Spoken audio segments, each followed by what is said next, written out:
Name is Amy Ballantyne, and welcome to Power to the People Pleasers. Today's episode is a story that I wanted to share from my life around when a boundary was extremely hard to create, and the things that came up along the way and how it turned out. So I'd love to share that with you. As a recovering people pleaser, many of us have stories of when we've created different boundaries here or there, and some boundaries are huge, and some they're smaller ones, but they're all important because we're becoming more clear on what is important to ourselves as adults, and taking the steps to help live in greater alignment with those things that are important to us. And so this story is set many years ago. I have three amazing children. And this was when my first two were really little. My third wasn't even born yet. And it is around the holiday time, which I know is a source of stress. And for many people, it's when all of their boundaries go out the window. And for me, it was a time where I was really drowning in pleasing everyone and maintaining the joy for everyone around me, and not really tuning into what was causing me to feel out of alignment. And so in our family, for a variety of reasons, our extended family made a commitment many years before I was even born that they would all gather together on Christmas morning to have breakfast together, and then they would go about their day and celebrate with all the other people in their lives. And growing up, this was something that I looked forward to. It was a time of connection, family, you know, breakfast, always good. We would look forward to this.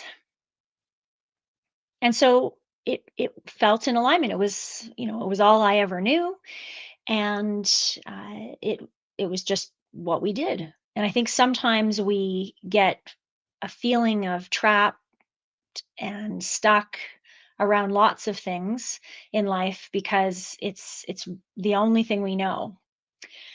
And part of growing up, part of becoming an adult, is realizing that it's okay to have different viewpoints. It's okay to have different values. It's okay to go into ourselves and figure out, what do I really want, and what is would feel so much better.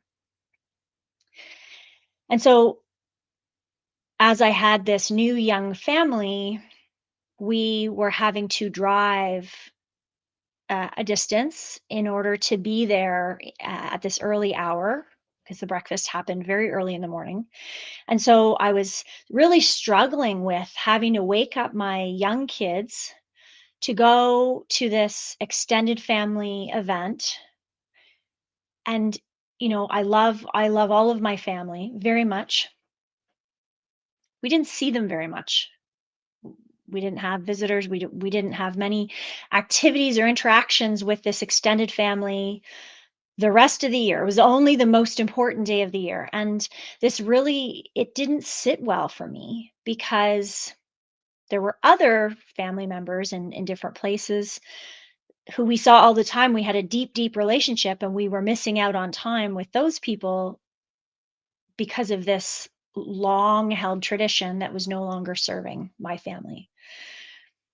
So the first message is, like, sometimes it's hard to get clear for yourself on what it will take to feel better and to live more in alignment with what is important to you, because of fear of judgment from family members, from feeling of letting others down.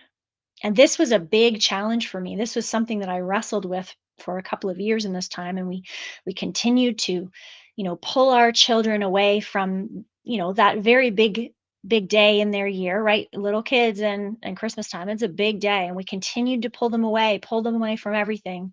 And then, because we and me, I felt guilty for, having to take them to this part of the family who they didn't have a deep connection with. They didn't really know why they were there. They didn't know most of the people there. And that's on me too, right? Of had I spent more time there, the rest of the year, right? But I just couldn't wrap my head around this one day of the year. So I felt very guilty, and so then we would drive another few hours to the other side so that we could be with those people. And so we spent so much time trying to check off the boxes to make everyone else happy. And I feel like this is where we get stuck in being people pleasers. This is where I get stuck so often, is this need to please, such deep fear of judgment, of letting others down, of being someone who is breaking the mold and breaking tradition. And it felt awful. It had felt awful to be that person that wanted to invite change. But that's who I've always been.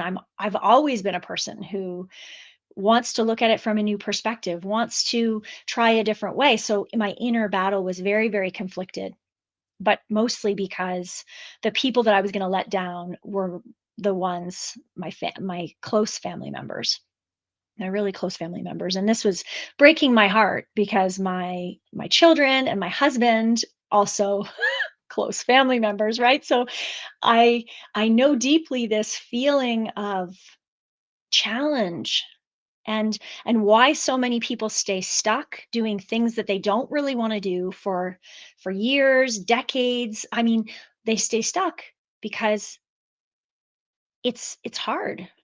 It can be hard to make a new boundary and to create a new tradition. And I felt conditioned that breaking this tradition was bad. It was There's no way. There's no way that we could possibly do this another way, was the energy. And so this caused a lot of friction in me, and so I decided to take action one year, many years ago, where I said, enough is enough. I have to be true to me. I have to be true to these young people that we're raising, that it is okay to make change. And what's most important to me, this is my own opinion only, but what's most important to me is that we do see the people that we love. We do spend time with the people we love, and they know that we love them and care about them.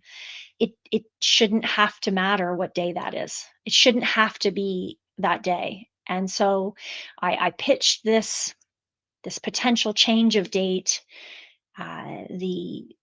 The outcome was rough. It was rough. Of course, change is not easy for a lot of people, and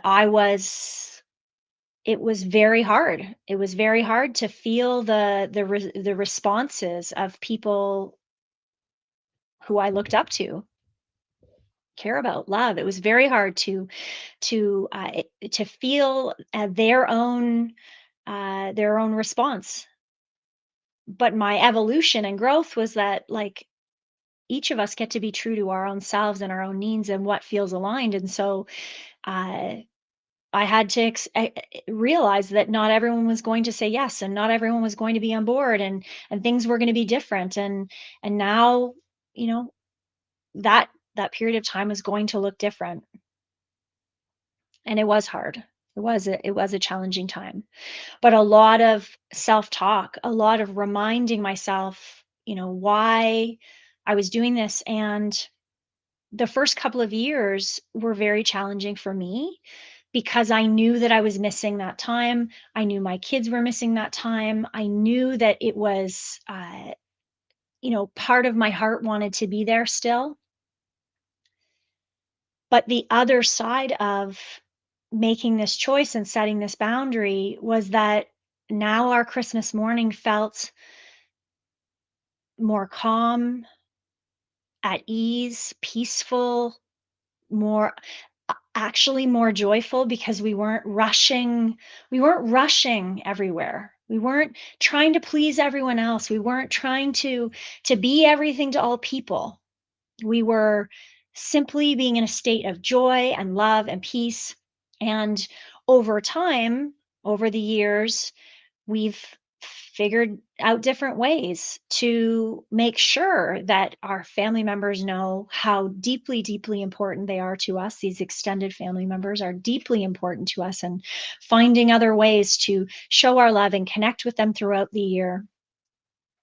You know, we're all growing up. Every day we're growing up. And this was it was a huge step in my own development, a huge step in being a recovering people pleaser. But I'm so glad that I took that, because I was leading myself at first, but also role modeling for my family, that when it comes time for them to go out into the world and to have their own families and to have these other people that they want to spend time with, that it what really matters in my messaging, in my heart, is that we have time to be together, and that we are each living in alignment with what feels the best to us. And that's what I continue to aim to live by, right? Is getting closer and closer to, really releasing my people pleasing tendencies. It is definitely work, and creating those boundaries are hard, and they feel uncomfortable a lot of the time. Feels so uncomfortable a lot of the time to say no, to get clear on what is connecting in my heart.